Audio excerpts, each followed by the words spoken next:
15년 동안 부동의 OECD 국가 중 청소년 자살률 1위, 청년 자살률 1위. 여러분, 무언가 안 느껴지시나요? 왜 이런 걸까요? 우리 아이들이 이 경쟁에서 살아남기 위해 얼마나 힘들어하고 있는지 아시죠? 끝없는 경쟁 속에서 많은 아이들이 상처받고 있습니다. 우리 교육 시스템은 과연 아이들을 위한 것일까요? 아니면 경쟁에서 이기는 것을 위한 것일까요? 한 어머님이 저에게 털어놓은 이야기가 있습니다. 아이가 초등학교 2학년인데 매일 학원과 과외에 시달리고 있대요. 그리고 학습 스트레스와 불안감으로 밤마다 잠을 이루지 못하고 있다고 하더라고요. 그런데 이런 상황 속에서도 어쩔 수 없이 사교육을 선택할 수밖에 없는 현실이랍니다. 왜요? 주위에서 애들이 다 그렇게 하니까. 우리 애만 못하면 어떡해요? 참 목적 없는 사교육, 눈치 보는 사교육. 왜 우리는 아이들이 이렇게 고통받도록 내버려두고 있을까요? 아이들은 놀이와 학습의 균형을 맞추며 행복하게 자라야 할 권리가 있습니다. 사교육의 굴레에서 벗어나 아이들의 진정한 흥미와 적성을 키울 수 있는 방법은 없을까요? 오늘은 이 문제의 대안에 대해서 말해보고자 합니다. 한국의 교육 시스템은 학부모와 학생들 모두에게 과도한 부담을 주고 있습니다. 사교육 시장은 날이 갈수록 커져가고 아이들은 본인의 의지와 상관없이 이 경쟁의 소용돌이에 휘말리고 있습니다. 통계에 따르면 한국의 사교육비는 해마다 증가하고 있으며 많은 가정의 교육비 부담으로 경제적 어려움을 겪고 있다고 합니다. 2023년 기준으로 초중고 사교육비 총액은 20조 원을 넘었습니다. 더 나아가 6세 절반 이상이 이미 3개 이상의 사교육을 받고 있다는 충격적인 결과가 나타났습니다.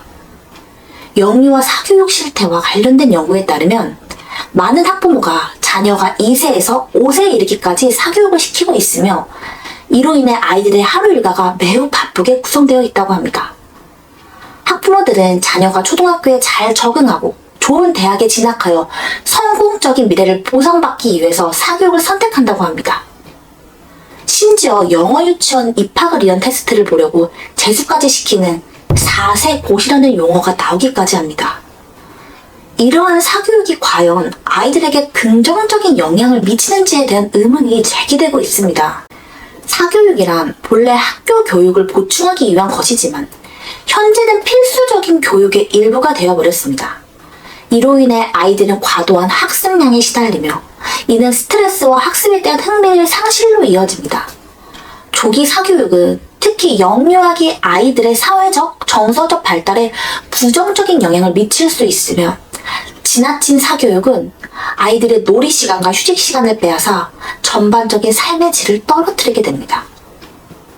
한 학부모는 매달 100만 원이 넘는 사교육비를 지출하고 있지만 아이는 점점 더 학습의 흥미를 잃어가고 있다고 합니다. 한국은 자살률이 높은 나라 중 하나죠. 특히 청소년 자살률은 심각한 수준입니다.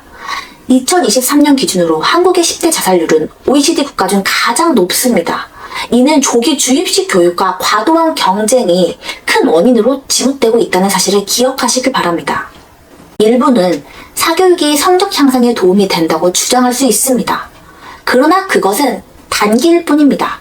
장기적으로 보면 아이들은 창의력과 자기주도 학습 능력을 잃게 될 뿐더러 과도한 사교육은 아이들의 전인적 발달을 저해하며 아이들이 자라나면서 사회에 부정적인 영향을 미칠 수 있습니다.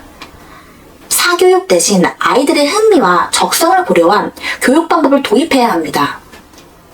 부모와 함께하는 독서활동이나 체험학습이 좋은 대안이 될 수 있습니다. 이를 통해 아이들은 스스로 학습하는 즐거움을 찾고 창의력과 비판적 사고 능력을 기를 수 있습니다. 독일의 교육 시스템은 사교육이 거의 존재하지 않습니다. 독일의 공교육은 학생들의 흥미와 적성을 고려하여 다양한 학습 기회를 제공하죠. 이를 통해 학생들은 자신의 진로를 스스로 선택하고 학교에서도 다양한 지원을 받을 수 있습니다. 독일의 사례는 우리에게 사교육 의존도를 줄이고 공교육의 질을 높이는 것이 중요하다는 것을 시사합니다. 여러분, 이제 사교육의 굴레에서 벗어나 아이들의 진정한 흥미를 찾는 교육을 시작해보세요. 독서와 체험학습을 통해 아이들의 창의력과 자기주도 학습 능력을 키워주는 겁니다. 김누리 교수님의 영상을 참조하여 교육의 본래의 뜻과 한국 교육의 100년 역사를 바탕으로 한 문제점을 살펴보겠습니다. 교육은 라틴어 에듀카레에서 유래했으며 이는 내면의 잠재력을 이끌어내다라는 의미를 가지고 있습니다. 즉, 교육은 단순히 지식을 주입하는 것이 아니라 아이들의 잠재력과 창의성을 발휘하도록 돕는 과정입니다. 그러나 한국의 교육 시스템은 이러한 본래 의미를 잃어버리고 오로지 성적과 경쟁에만 초점을 맞추고 있습니다. 한국의 교육은 일제감정기부터 시작되었습니다. 당시 일본은 조선인을 지배하기 위해 교육을 도구로 사용하였고 해방 이후에도 민주화 이후에도 교육은 여전히 경쟁과 입시 중심으로 운영되고 있습니다. 한국의 교육이 100년 동안 한 번도 교육다운 교육은 진행해 본 적이 없다고 지적하고 있죠. OECD 보고서에 따르면 한국 학생들은 학업 성취도는 높지만 학생 만족도와 창의력에서는 낮은 점수를 받고 있습니다. 이는 한국 교육이 지식 암기에만 치중하고 있음을 보여줍니다. 교육은 단순히 지식을 전달하는 것을 넘어서 학생들이 문제를 해결하고 창의적으로 사고할 수 있도록 도와야 합니다. 일부는 주입식 교육에 빠른 시간 안에 많은 지식을 전달할 수 있다고 주장합니다. 빠르고 많은 지식? 우리 아이 AI로 키우실 건가요? 주입식 교육은 장기적인 학습 능력과 문제 해결 능력을 저하시킵니다. 또한 창의력과 비판적 사고를 억제하기도 하죠.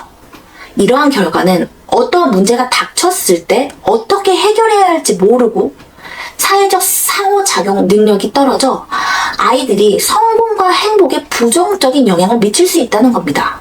우리는 창의력과 비판력 사고를 기를 수 있는 교육 방법을 도입해야 합니다.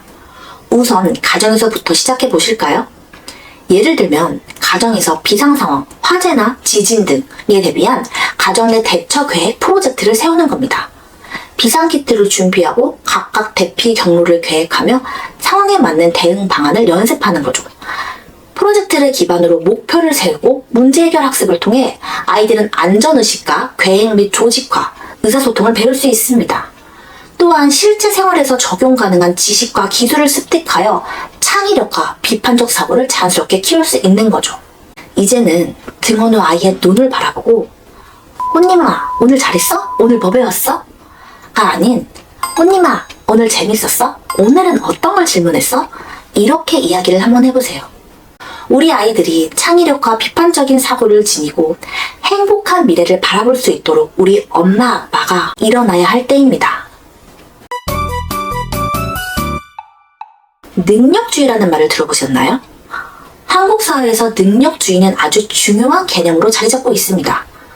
하지만 이 능력주의가 과연 우리에게 얼마나 긍정적인 영향을 주고 있을까요?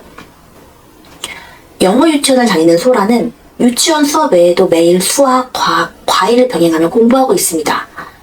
상위반을 유지하기 위해 최선을 다하지만 끊임없는 경쟁 속에서 지쳐가고 있습니다.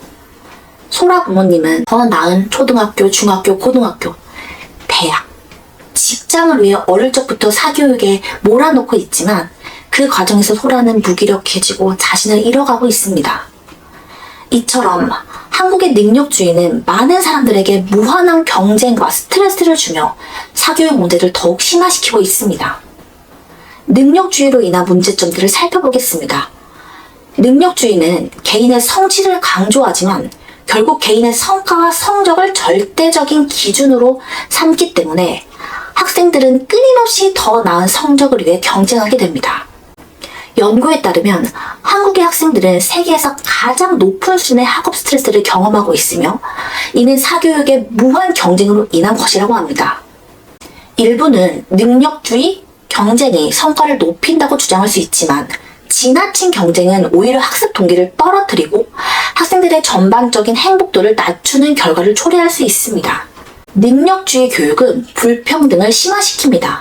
경제적으로 여유 있는 가정의 아이들은 더 많은 사교육을 받을 수 있지만 그렇지 못한 가정의 아이들은 상대적으로 기회가 적습니다. 우리는 이제 능력주의를 넘어 우리 아이들에게 공정한 기회, 즉 공교육의 질을 높이고 모든 학생들에게 동등한 교육 기회를 제공하는 사회와 교육을 지향해야 합니다. 능력주의는 아이들의 진정한 흥미와 적성을 무시하게 만듭니다. 많은 학생들이 자신의 흥미나 적성보다는 부모님의 기대나 사회적 기준에 맞추어 진로를 선택하게 되죠. 성적과 성과를 중시하기 때문에 아이들의 자신의 흥미나 적성을 탐구할 기회는 잃게 됩니다. 엄마 아빠는 아이들이 진정으로 좋아하는 것을 찾고 그것을 발전시킬 수 있도록 도와주시는 것이 중요합니다. 우리 모두가 능력주의의 문제점을 인식하고 능력주의를 해결하기 위해 새로운 시각으로 교육을 바라보고 아이들이 행복하게 성장할 수 있는 환경을 만들도록 변화를 위해 적극적으로 노력해야 합니다. 저도 아이를 키우면서 한국의 교육 시스템에 대해 많은 고민을 했습니다. 5살까지 어린이집을 일주일에 한두 번 보냈는데 어떤 엄마가 저한테 아우 엄마가 젊은데 왜 이렇게 애를 어린이집도 잘 안 보내고 학원도 안 보내고 안 가르쳐요. 제가 이 말을 듣고 잠깐 현실과 저의 교육 가치관 사이에 잠시 회의감을 느꼈지만 현지국의 교육 방식과 또한 이를 바탕으로 한 책 육아를 하면서 저는 저의 교육 가치관에 자긍심을 지니고 있습니다. 우리 아이가 한글과 수는 조금 뒤처질지라도 또래보다 창의력과 어휘력이 뛰어나고 학습에 대한 흥미를 지니고 있어서 스스로 공부를 하려고 하거든요. 또한 어떠한 문제가 닥쳤을 때 스스로 해결하는 능력이 뛰어나고 긍정적인 모습을 보이는 아이를 보게 됩니다. 꽃맘 꼰대들도 목적 없는 사교육, 과도한 사교육에 의존하지 않고 아이들의 창의력과 비판적 사고를 기를 수 있습니다. 아이들의 행복과 성취감을 높여주는 이것이 진정한 교육, 내면의 잠재력을 이끌어내다라는 의미를 행하는 세련된 1% 부모들의 교육 아닐까요? 오늘 우리는 한국 교육 시스템의 문제와 사교육의 문제, 주입식 교육의 한계, 능력주의의 문제들을 살펴보았죠. 이제는 이 문제들을 해결하기 위해 새로운 교육 방식을 함께 강구해 봐야 할 때입니다. 모든 사람은 교육받을 권리가 있다.